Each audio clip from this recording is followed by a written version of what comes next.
नमस्कार दोस्तों, अल्फाजा diary bye DS में आपका स्वागत है। आज मैं गबन का पार्ट 7 लेकर आई हूँ। तो इसकी शुरुआत करने के पहले आप यदि चैनल पर नए आए हैं और आपने गबन नोवेल नहीं पढ़ा है, आप उसे शुरू से पढ़ना चाहते हैं, तो आप मेरे चैनल पर गबन नाम से जो प्लेलिस्ट बनी है वहाँ जाकर उसे सुन सकते हैं।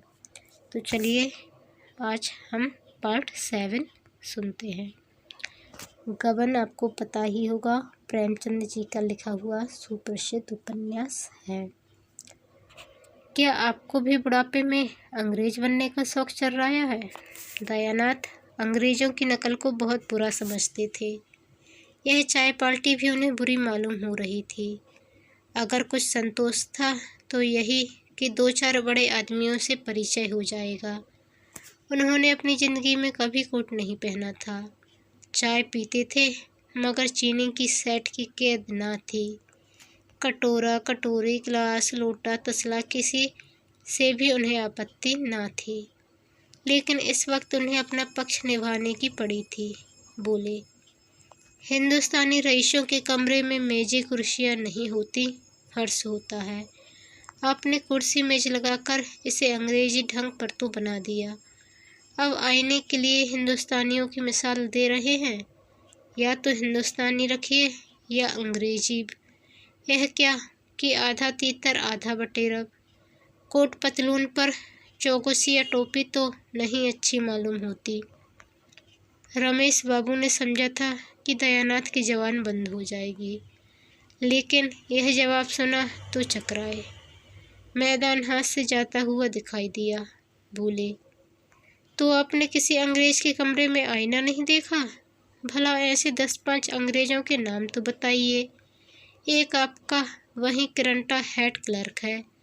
उसके सिवा और किसी अंग्रेज के कमरे में तो शायद आपने कदम भी ना रखा हो। उसी करंटे को आपने अंग्रेजी रुचि का आदर्श समझ लिया है। खूब मानता हूँ दयानाथ, यह तो आपकी जबान है। उसे करंटा, चमरेशियन, पिलपिली जो चाहे कहें, लेकिन रंग को छोड़कर वह किसी बात में अंग्रेज़ों से कम नहीं, और उसके पहले तो यूरोपियन था। रमेश इसका कोई जवाब सोच ही रहे थे कि एक मोटर कार द्वार पर आकर रुकी और रतनबाई उतरकर बरामदे में आई। तीनों आदमी चटपट बाहर निकल आए। रमा को इस वक्त रतन का आना बुरा मालूम हुआ। डर रहा था कि कहीं कमरे में भी न चली आए, नहीं तो सारे कलई खुल जाए। आगे बढ़कर हाथ मिलाता हुआ बोला, आइए, यह मेरे पिता हैं और यह मेरे दोस्त रमेश बाबू हैं। लेकिन उन दोनों सज्जनों ने न हाथ बढ़ाया और न जगह से हिले, सकपकाए से खड़े रहे। रतन ने भी उनसे हाथ मिलाने की जरूरत न समझी। दूर ही से उनको नमस्कार करके रमा से बोली, नहीं, बैठूंगी नहीं, इस वक्त फुर्सत नहीं है, आपसे कुछ कहना था। यह कहते हुए वह रमा के साथ मोटर तक आई और आहिस्ता से बोली, आपने सर्राफ से कह तो दिया होगा। रमा ने निसंकोच होकर कहा, जी हाँ, बना रहा है। रतन, उस दिन मैंने कहा था अभी रुपए ना दे सकूंगी, पर मैंने समझा शायद आपको कष्ट हो, इसलिए रुपए मंगवा लिए। 800 चाहिए ना? जालपा ने कंगन के दाम 800 बताए थे। रमा चाहता तो इतने रुपए ले सकता था, पर रतन की सरलता और विश्वास ने उसके हाथ पकड़ लिए। ऐसी उदार निष्कपट रमणी के साथ वह विश्वासघात ना कर सका। वह व्यापारियों से 2-2, 4-4 आने लेता जरा भी न झिझकता था। वह जानता था कि वे सब भी ग्राहकों को उल्टे छुरे से मोड़ते हैं। ऐसों के साथ ऐसा व्यवहार करते हुए उसकी आत्मा को लेश मात्र भी संकोच न होता था। लेकिन इस देवी के साथ यह कपट व्यवहार करने के लिए किसी पुराने पापी की जरूरत थी। कुछ सकुचाता हुआ बोला, क्या जालपा ने कंगन के दाम 800 बतलाए थे? उसे शायद याद न रही होगी। उसके कंगन 600 के हैं। आप चाहें तो 800 का बनवा दूं। रतन, नहीं, मुझे तो वही पसंद है, आप 600 का ही बनवाइए। उसने मोटर पर से अपनी थैली उठाकर 100 रुपए के 6 नोट निकाले। रमा ने कहा, ऐसी जल्दी क्या थी, चीज़ तैयार हो जाती तब हिसाब हो जाता। रतन, मेरे पास रुपए खर्च हो जाते, इसलिए मैंने सोचा आपके सिर पर लाद आऊं। मेरी आदत है कि जो काम करती हूँ जल्द से जल्द कर डालती हूँ, विलम्ब से मुझे उलझन होती है। यह कहकर वह मोटर पर बैठ गई। मोटर हवा हो गई। रमा संदूक में रुपए रखने के लिए अंदर चला गया तो दोनों वृद्धजनों में बातें होने लगी। रमेश, देखा? दयानाथ, जी हाँ, आंखें खुली हुई थीं। अब मेरे घर में भी वही हवा आ रही है, ईश्वर ही बचावे। रमेश, बात तो ऐसी ही है, पर आजकल ऐसी ही औरतों का काम है, ज़रूरत पड़े तो कुछ मदद तो कर सकती हैं। बीमार पड़ जाओ तो डॉक्टर को तो बुला ला सकती हैं। यहाँ तो चाहे हम मर जाएं तब भी क्या मजाल कि स्त्री घर से बाहर पाँव निकाले। दयानाथ, हमसे तो भाई यह अंग्रेजियत नहीं देखी जाती, क्या करें, संतान की ममता है, नहीं तो यही जी चाहता है कि रमा से साफ कह दूं, भैया अपना घर अलग लेकर रहो। आँख फटी पीर गई। मुझे तो उन मर्दों पर क्रोध आता है जो स्त्रियों को यूं सिर चढ़ाते हैं। देख लेना, एक दिन यह औरत वकील साहब को दगा देगी। रमेश, महाशय, इस बात में मैं तुमसे सहमत नहीं हूँ। यह क्यों मान लेते हो कि जो औरत बाहर आती जाती है वह जरूर ही बिगड़ी हुई है, मगर रमा को मानती बहुत है, रुपए न जाने किस लिए दिए। दयानाथ, मुझे तो इसमें कुछ गोलमाल मालूम होता है, रमा कहीं उससे कोई चाल ना चल रहा हो। इसी समय रमा भीतर से निकला आ रहा था। अंतिम वाक्य उसके कान में पड़ गया। भौहें चढ़ाकर बोला, जी हाँ, जरूर चाल चल रहा हूँ, उसे धोखा देकर रुपए ऐंठ रहा हूँ, यही तो मेरा पेशा है। दयानाथ ने झेंपते हुए कहा, तो इतना बिगड़ते क्यों हो? मैंने तो कोई ऐसी बात नहीं कही। रमानाथ, पक्का जालिया बना दिया, और क्या कहते। आपके दिल में ऐसा सुभाव क्यों आया? आपने मुझ में ऐसी कौन सी बात देखी जिससे आपको यह ख्याल पैदा हुआ? मैं जरा साफ सुथरे कपड़े पहनता हूँ, जरा नई प्रथा के अनुसार चलता हूँ, इसके सिवा आपने मुझ में कौन सी बुराई देखी? मैं जो कुछ खर्च करता हूँ ईमान से कमाकर खर्च करता हूँ। जिस दिन धोखे और फरेब की नौबत आएगी, जहर खाकर प्राण दे दूंगा।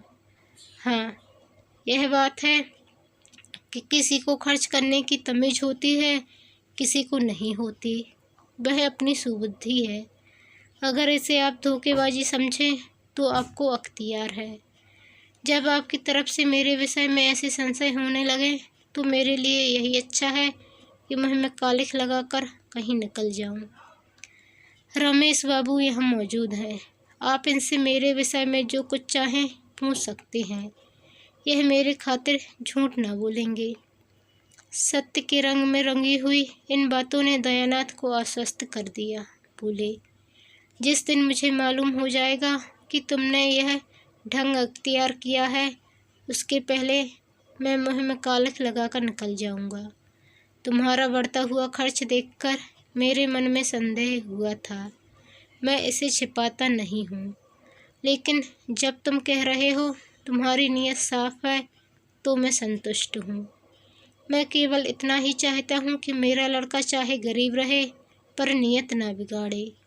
मेरी ईश्वर से यही प्रार्थना है कि वह तुम्हें सत्पथ पर रखे। रमेश ने मुस्कुराकर कहा, अच्छा, यह किस्सा तो हो चुका, अब यह बताओ उसने तुम्हें रुपए किस लिए दिए? मैं गिन रहा था, 6 नोट थे, शायद 100 के थे। रमानाथ, ठग लाया हूँ। रमेश, मुझसे शरारत करोगे तो मार बैठूंगा। अगर जठ ही लाए हो तो भी मैं तुम्हारी पीठ ठोकूंगा। जीते रहो खूब जटो, लेकिन आबरू पर आँच न आने पाए। किसी को कानो कान खबर न हो, ईश्वर से तो मैं डरता नहीं। वह जो कुछ पूछेगा उसका जवाब मैं दे दूंगा, मगर आदमी से डरता हूँ। सच बताओ, किस लिए रुपए दिए? कुछ दलाली मिलने वाली हो तो मुझे भी शरीक कर लेना। रमानाथ। जड़ाऊ कंगन बनवाने को कह गई है। रमेश। तो चलो, मैं एक अच्छे सर्राफ से बनवा दूं। यह झंझट तुमने बुरा मोल ले लिया। औरत का स्वभाव जानते नहीं, किसी पर विश्वास तो इन्हें आता ही नहीं। तुम चाहे 2-4 रुपए अपने पास ही से खर्च कर दो, पर वह यही समझेंगी कि मुझे लूट लिया। नेक नामी तो शायद ही मिले, हाँ, बदनामी तैयार खड़ी है। रमानाथ। आप मूर्ख स्त्रियों की बातें कर रहे हैं। शिक्षित स्त्रियां ऐसी नहीं होती। जरा देर बाद रमा अंदर जाकर जालपा से बोला, अभी तुम्हारी सहेली रतन आई थी। जालपा। सच? तब तो बड़ा गड़बड़ हुआ होगा। यहाँ कुछ तैयारी तो थी ही नहीं। रमानाथ। कुशल यही हुई कि कमरे में नहीं आई। कंगन के रुपए देने आई थी। तुमने उनसे शायद 800 रुपये बताए थे, मैंने 600 ले लिए। जालपा ने झेंपते हुए कहा। मैंने तो दिल लगी की थी। जालपा ने इस तरह अपनी सफाई तो दे दी, लेकिन बहुत देर तक उसके मन में उथल पुथल होती रही। रमा ने अगर 800 रुपये ले लिए होते तो शायद उथल पुथल ना होती।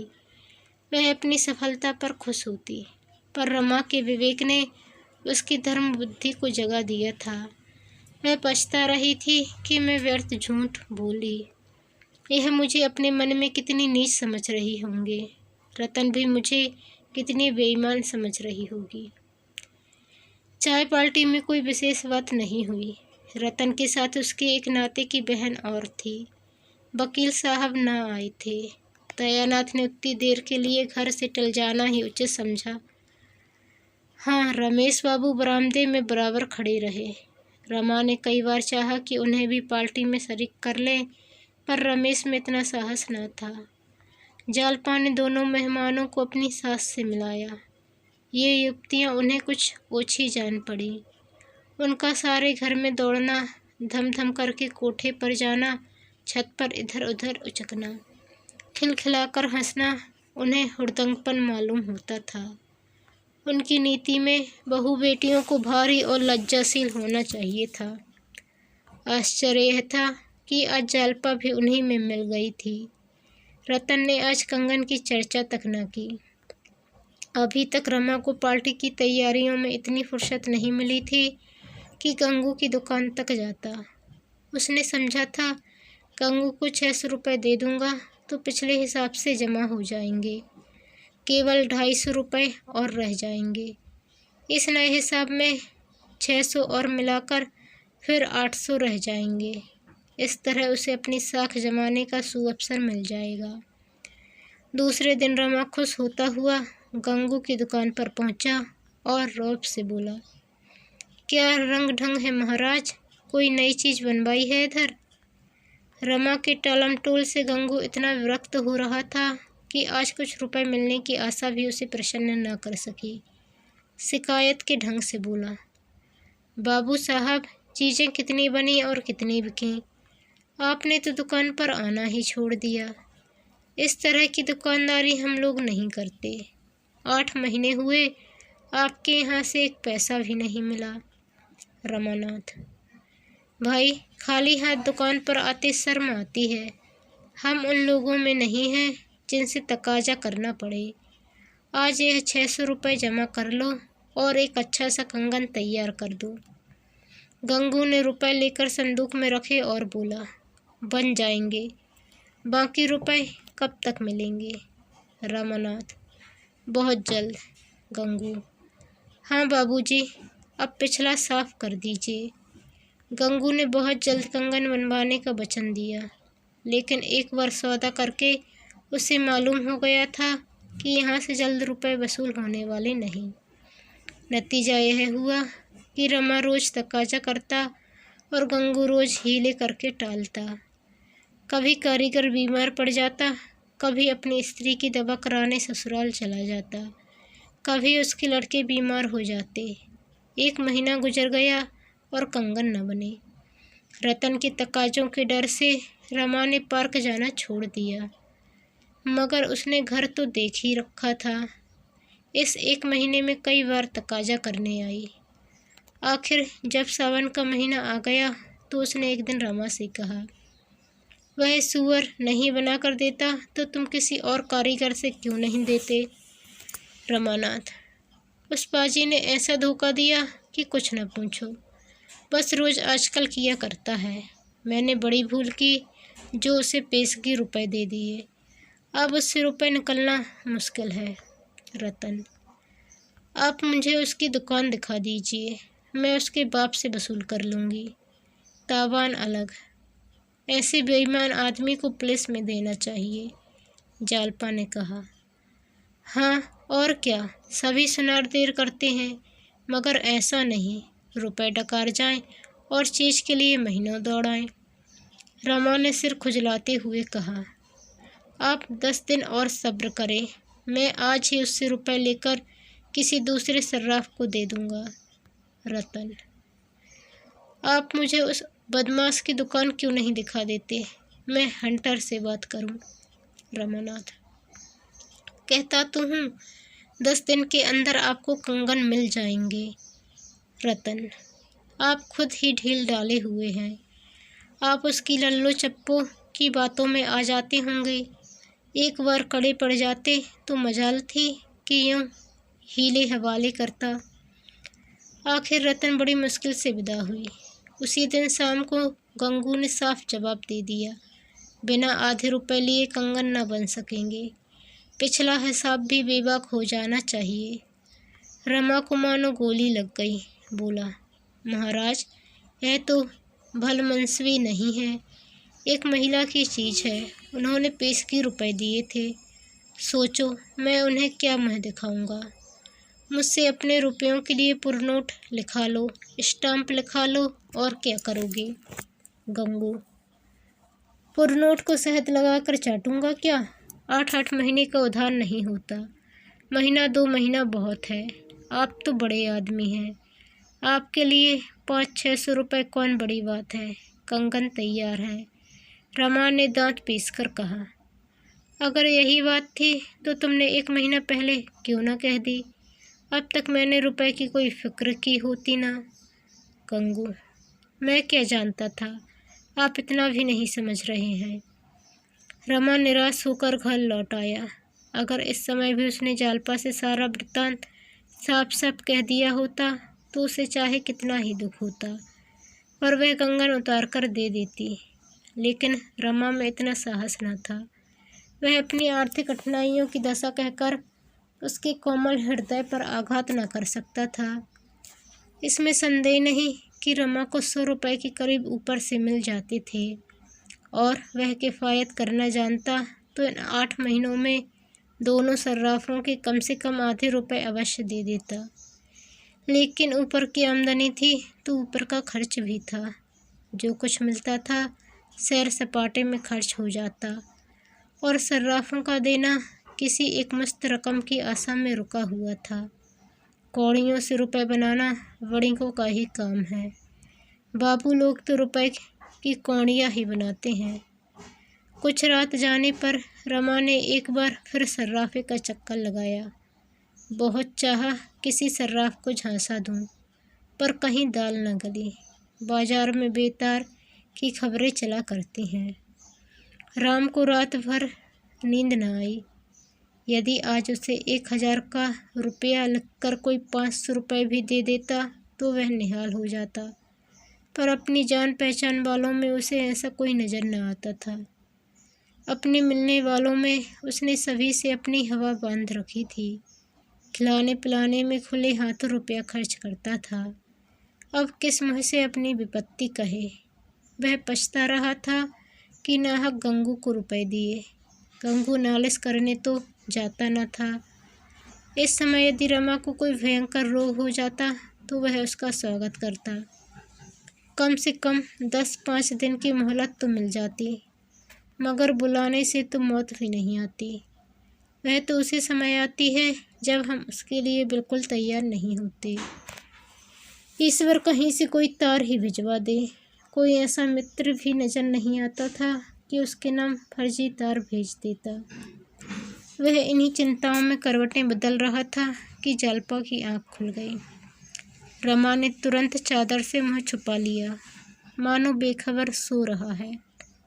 जालपा ने धीरे से चादर हटाकर उसका मुंह देखा और उसे सोता पाकर ध्यान से उसका मुंह देखने लगी। जागरण और निद्रा का अंतर उससे छिपा न रहा। उसे धीरे से हिलाकर बोली, क्या अभी तक जाग रहे हो रमानाथ? क्या जाने क्यों नींद नहीं आ रही है।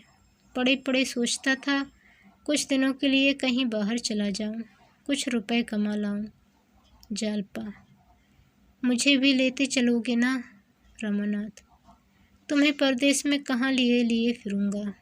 जालपा, तो मैं यहाँ अकेली रह चुकी, 1 मिनट तो रहूँगी नहीं, मगर जाओगे कहाँ? रमानाथ, अभी कुछ निश्चय नहीं कर सका हूँ। जालपा, तो क्या सचमुच तुम मुझे छोड़कर चले जाओगे? मुझसे तो 1 दिन भी ना रहा जाए। मैं समझ गई, तुम मुझसे मोहब्बत नहीं करते, केवल मुख देखे की प्रीति करते हो। रमानाथ, तुम्हारे प्रेम पास ही ने मुझे यह बांधा रखा है, नहीं तो अब तक कभी का चला गया होता। जालपा, बातें बना रहे हो। अगर तुम्हें मुझसे सच्चा प्रेम होता तो तुम कोई पर्दा न रखते। तुम्हारे मन में जरूर कोई ऐसी बात है जो तुम मुझसे छिपा रहे हो। कई दिनों से देख रही हूँ, तुम चिंता में डूबे रहते हो। मुझसे क्यों नहीं कहते? जहाँ विश्वास नहीं है वहाँ प्रेम कैसे रह सकता है? रमानाथ, यह तुम्हारा भ्रम है जालपा, मैंने तो तुमसे कभी पर्दा नहीं रखा। जालपा, तो तुम मुझे सचमुच दिल से चाहते हो? रमानाथ, यह क्या मुँह से कहूँगा जब ही। जालपा, अच्छा, अब मैं एक प्रश्न करती हूँ, संभले रहना। तुम मुझसे क्यों प्रेम करते हो? तुम्हें मेरी कसम है, सच बताना। रमानाथ, यह तो तुमने बेढब प्रश्न किया। अगर मैं तुमसे यही प्रश्न पूछूं तो तुम मुझे क्या जवाब दोगी? जालपा, मैं तो जानती हूँ। रमानाथ, बताओ। जालपा, तुम बतला दो, मैं भी बतला दूँ। रमानाथ, मैं तो जानता ही नहीं, केवल इतना ही जानता हूँ कि तुम मेरे रोम रोम में रम रही हो। जालपा, सोच कर बतलाओ। मैं आदर्श पत्नी नहीं हूँ, इसे मैं खूब जानती हूँ। पति सेवा अब तक मैंने नाम को भी नहीं की। ईश्वर की दया से तुम्हारे लिए अब तक कष्ट सहने की ज़रूरत ही नहीं पड़ी। घर गृहस्थी का कोई काम मुझे नहीं आता। जो कुछ सीखा यहीं सीखा। फिर तुम्हें मुझसे क्यों प्रेम है? बातचीत में निपुण नहीं, रंग रूप भी ऐसा आकर्षक नहीं। जानते हो मैं तुमसे क्यों प्रश्न कर रही हूँ? रमानाथ, क्या जाने भाई, मेरी समझ में तो कुछ नहीं आ रहा है। जालपा, मैं इसलिए पूछ रही हूँ कि तुम्हारे प्रेम को स्थायी बना सकूँ। रमानाथ, मैं कुछ नहीं जानता जालपा, ईमान से कहता हूँ तुम में कोई कमी है, कोई दोष है। यह बात आज तक मेरे ध्यान में नहीं आई, लेकिन तुमने मुझ में कौन सी बात देखी? ना मेरे पास धन है ना रूप है, बताओ। जालपा, बता दूँ? मैं तुम्हारी सज्जनता पर मोहित हूँ, अब तुमसे क्या छिपाऊँ। जब मैं यहाँ आई तो अद्यपि तुम्हें अपना पति समझती थी, लेकिन कोई बात कहते या करते समय मुझे चिंता होती थी कि तुम उसे पसंद करोगे या नहीं। यदि तुम्हारे बदले मेरा विवाह किसी दूसरे पुरुष से हुआ होता तो उसके साथ भी मेरा यही व्यवहार होता। यह पत्नी और पुरुष का रिवाजी नाता है, पर अब मैं तुम्हें गोपियों के कृष्ण से भी ना बदलूंगी। लेकिन तुम्हारे दिल में अब भी चोर है, तुम अब भी मुझसे किसी किसी बात में पर्दा रखते हो। रमानाथ, यह तुम्हारी केवल शंका है जालपा, मैं दोस्तों से भी कोई दुराव नहीं करता। फिर तुम तो मेरी हृदयेश्वरी हो। जालपा, मेरी तरफ देखकर बोलो, आंखें नीची करना मर्दों का काम नहीं है। रमा के जी में एक बार फिर आया कि अपनी कठिनाइयों की कथा कह सुनाऊं, लेकिन मिथ्या गौरव ने फिर उसकी जबान बंद कर दी। जालपा जब उससे पूछती सर्राफों को रुपए देते जाते हो या नहीं, तो वह बराबर कहता, हाँ कुछ ना कुछ हर महीने देता जाता हूँ। पर आज रमा की दुर्बलता ने जालपा के मन में एक संदेह पैदा कर दिया था। वह उसी संदेह को मिटाना चाहती थी। जरा देर बाद उसने पूछा, सर्राफ के तो अभी सब रुपए अदा न हुए होंगे। रमानाथ, अब थोड़े ही बाकी हैं। जालपा, कितने बाकी होंगे? कुछ हिसाब किताब लिखते हो? रमानाथ, हाँ लिखता क्यों नहीं, 700 से कुछ कम ही होंगे। जालपा, तब तो पूरी गठरी है। तुमने कहीं रतन के रुपए तो नहीं दे दिए? रमा दिल में कांप रहा था, कहीं जालपा यह प्रश्न न कर बैठे। आखिर उसने यह प्रश्न पूछ ही लिया। उस वक्त भी यदि रमा ने साहस करके सच्ची बात स्वीकार कर ली होती तो शायद उसके संकटों का अंत हो जाता। जालपा 1 मिनट तक अवश्य सन्नाटे में आ जाती। संभव है क्रोध और निराशा के आवेश में 2-4 कटु शब्द मुँह से निकालती, लेकिन फिर शांत हो जाती।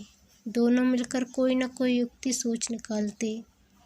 जालपा यदि रतन से यह रहस्य कह सुनाती तो रतन अवश्य मान जाती। पर हाय रे आत्मगौरव, रमा ने यह बात सुनकर ऐसा मुँह बना लिया मानो जालपा ने उस पर कोई निष्ठुर प्रहार किया हो। बोला, रतन के रुपए क्यों देता? आज चाहूँ तो 2-4 हज़ार का माल ला सकता हूँ। कारीगरों की आदत देर करने की होती ही है। सुनार की खटाई मशहूर है, बस और कोई बात नहीं। 10 दिन में या तो चीज़ ही लाऊंगा या रुपए वापस कर दूंगा। मगर यह शंका तुम्हें क्यों हुई? पराई रकम भला मैं अपने खर्च में कैसे लाता? जालपा, कुछ नहीं, मैंने यूं ही पूछा था। जालपा को थोड़ी देर में नींद आ गई, पर रमा फिर उसी उधेड़बुन में पड़ा। कहाँ से रुपए लाए? अगर वह रमेश बाबू से साफ साफ कह दे तो वह किसी महाजन से रुपए दिला देंगे, लेकिन नहीं, वह उनसे किसी तरह न कह सकेगा। उसमें इतना साहस न था। उसने प्रातःकाल नाश्ता करके दफ्तर की राह ली। शायद वहाँ कुछ प्रबंध हो जाए। कौन प्रबंध करेगा उसका उसे ध्यान न था। जैसे रोगी वैद्य के पास जाकर संतुष्ट हो जाता है, पर यह नहीं जानता मैं अच्छा हूँगा या नहीं। यही दशा इस समय रमा की थी। दफ्तर में चपरासी के सिवा और कोई न था। रमा रजिस्टर खोलकर अंकों की जांच करने लगा। कई दिनों से मीजान नहीं दिया गया था, पर बड़े बाबू के हस्ताक्षर मौजूद थे। अब मीजान दिया तो 2500 निकले। यकायक उसे एक बात सूझी, क्यों न 2500 की जगह मीजान 2000 लिख दूं। रसीद बही की जांच कौन करता है? अगर चोरी पकड़ी भी गई तो कह दूंगा मीजान लगाने में गलती हो गई। मगर इस विचार को उसने मन में टिकने न दिया, इस भय से कहीं चित्त चंचल न हो जाए। उसने पेंसिल के अंकों पर रोशनाई उधर दी और रजिस्टर को दराज में बंद करके इधर उधर घूमने लगा।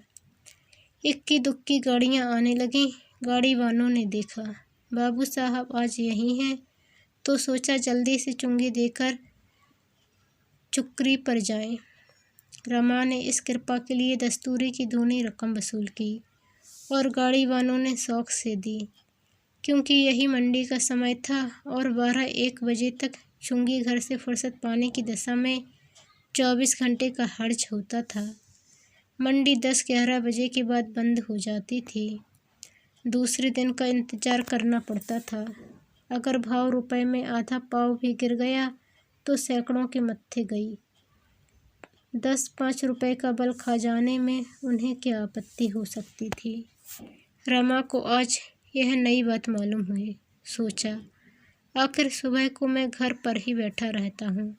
अगर यहाँ आकर बैठ जाऊँ तो रोज़ 10-5 रुपए हाथ आ जाए। फिर तो 6 महीने में यह सारा झगड़ा साफ हो जाए। मान लो यह चांदी ना होगी, 15 ना सही 10 मिलेंगे, 5 मिलेंगे। अगर सुबह को रोज़ 5 रुपए मिल जाए तो इतने ही दिन भर में और मिल जाए तो 5-6 महीने में मैं ऋण से मुक्त हो जाऊं। उसने दराज खोलकर फिर रजिस्टर निकाला। यह हिसाब लगा लेने के बाद अब रजिस्टर में हेर उधर कर देना उसे इतना भयंकर न जान पड़ा। नया रंगरूट जो पहले बंदूक की आवाज़ से चौंक पड़ता है, आगे चलकर गोलियों की वर्षा में भी नहीं घबराता। रमा दफ्तर बंद करके भोजन करने घर जाने ही वाला था कि एक बिसाती का ठेला पहुंचा। रमा ने कहा, लौटकर चुंगी लूँगा। बिसाती ने मकैत करनी शुरू की। उसे कोई बड़ा ज़रूरी काम था। आखिर 10 रुपए पर मामला ठीक हुआ। रमा ने चुंगी ली, रुपए जेब में रखे और घर चला। 25 रुपए केवल 2-2.5 घंटों में आ गए। अगर 1 महीने भी यह औसत रहे तो पल्ला पार है। उसे इतनी खुशी हुई कि वह भोजन करने घर न गया, बाजार से भी कुछ नहीं मंगवाया। रुपए भुनाते हुए उसे 1 रुपया कम हो जाने का ख्याल हुआ। वह शाम तक बैठा काम करता रहा। 4 रुपए और वसूल हुए। चिराग चले वह घर चला तो उसके मन पर से चिंता और निराशा का बहुत कुछ बोझ उतर चुका था। अगर 10 दिन यही तेजी रही तो रतन से मुँह चुराने की नौबत न आएगी। 9 दिन गुजर गए। रमा रोज प्रातः दफ्तर जाता और चिराग जले लौटता। वह रोज यही आशा लेकर जाता कि आज कोई बड़ा शिकार फंस जाएगा, पर वह आशा न पूरी होती। इतना ही नहीं, पहले दिन की तरह फिर कभी भाग्य का सूर्य न चमका। फिर भी उसके लिए कुछ कम श्रेय की बात नहीं थी कि 9 दिनों में ही उसने 100 रुपये जमा कर लिए थे। उसने 1 पैसे का पान भी न खाया था। जालपा ने कई बार कहा, चलो कहीं घूम आवे, तो उसे भी उसने बातों में ही टाला। बस कल का दिन और था। कल आकर रतन कंगन मांगेगी तो उसे वह क्या जवाब देगा। दफ्तर से आकर वह इसी सोच में बैठा हुआ था, क्या वह 1 महीना भर के लिए और न मान जाएगी। इतने दिन वह और न बोलती तो शायद वह उससे ऊरण हो जाता। उसे विश्वास था कि मैं उससे चिकनी चुपड़ी बातें करके राजी कर लूँगा। अगर उसने जिद की तो मैं उससे कह दूँगा सर्राफ रुपए नहीं लौटाता। सावन के दिन थे। अंधेरा हो चला था। रमा सोच रहा था रमेश बाबू के पास चलकर 2 चारबाजियाँ खेल आऊँ, मगर बादलों को देख देख रुक जाता था। इतने में रतन आ पहुँची। वह प्रसन्न न थी, उसकी मुद्रा कठोर हो रही थी। आज वह लड़ने के लिए घर से तैयार होकर आई और मुरब्बत और मुलाहिजे की कल्पना को भी कोसों दूर रखना चाहती है। जालपा ने कहा, तुम खूब आई, आज मैं भी जरा तुम्हारे साथ घूम आऊँगी। इन्हें काम के बोझ से आजकल सिर उठाने की भी फुर्सत नहीं है। रतन ने निष्ठुरता से कहा, मुझे आज तो बहुत जल्द घर लौट जाना है। बाबूजी को कल की याद दिलाने आई हूँ। रमा उसका लटका हुआ मुँह देखकर ही मन में सहम रहा था। किसी तरह उसे प्रसन्न करना चाहता था। बड़ी तत्परता से बोला, जी हाँ, खूब याद है। अभी सर्राफ की दुकान से चला आ रहा हूँ। रोज़ सुबह शाम घंटे भर हाजिरी देता हूँ, मगर इन चीज़ों में समय बहुत लगता है। दाम तो कारीगरी के हैं, मलियत देखिए तो कुछ नहीं। 2 आदमी लगे हुए हैं, पर शायद अभी 1 हीने से कम में चीज़ तैयार न हो, पर होगी लाजवाब, जी खुश हो जाएगा। पर रतन जरा भी न पिघली, तनक्कर बोली, अच्छा अभी महीना भर और लगेगा। ऐसी कारीगरी है कि 3 महीने में पूरी ना हुई। आप उससे कह दीजिएगा मेरे रुपए वापस कर दे। आशा के कंगन देवियाँ पहनती होंगी, मेरे लिए ज़रूरत नहीं। रमानाथ, 1 महीना ना लगेगा, मैं जल्दी ही बनवा दूँगा। 1 महीना तो मैंने अंदाजन कह दिया था, अब थोड़ी ही कसर रह गई है। कई दिन तो नगीने तलाश करने में लग गए। रतन, मुझे कंगन पहनना ही नहीं है भाई, आप मेरे रुपए लौटा दीजिए बस। सुनार मैंने भी बहुत देखे हैं, आपकी दया से इस वक्त भी 3 जोड़े कंगन मेरे पास होंगे, पर ऐसी धांधली कहीं नहीं देखी। धांधली के शब्द पर रमा तिलमिला उठा। धांधली नहीं, मेरी हिमाकत कहिए। मुझे क्या ज़रूरत थी कि अपनी जान संकट में डालता। मैंने तो पेशगी रुपए इसलिए दे दिए कि सुनार खुश होकर जल्दी से बना देगा। अब आप रुपए मांग रही हैं, सर्राफ रुपए नहीं लौटा सकता। रतन ने तीव्र नज़रों से देखकर कहा। क्यों, रुपए क्यों ना लौटाएगा? रमानाथ, इसलिए कि जो चीज़ आपके लिए बनाई है उसे वह कहाँ बेचता गिरेगा। संभव है साल 6 महीने में बिक सके। सबकी पसंद एक सी तो नहीं होती। रमा ने त्योरियां चढ़ाकर कहा। मैं कुछ नहीं जानती, उसने देर की है उसका दंड भोगे। मुझे कल या तो कंगन ला दीजिएगा या रुपए। आपसे यदि सर्राफ से दोस्ती है, आप मुलाहिजे और मुरब्बत के सबब में कुछ न कह सकते हों तो मुझे उसकी दुकान दिखा दीजिए। नहीं आपको शर्म आती हो तो उसका नाम बता दीजिए, मैं पता लगा लूँगी। वाह, अच्छी दिल लगी। दुकान नीलाम करा दूँगी, जेल भिजवा दूँगी। इन बदमाशों से लड़ाई के बगैर काम नहीं चलता। रमा अप्रतिभ होकर ज़मीन की ओर ताकने लगा। वह कितनी मनहूस घड़ी थी जब उसने रतन से रुपए लिए, बैठे बिठाए विपत्ति मोल ली। जालपा ने कहा, सच तो है, इन्हें क्यों नहीं सर्राफ की दुकान पर ले जाते? चीज़ आंखों से देखकर इन्हें संतोष हो जाएगा।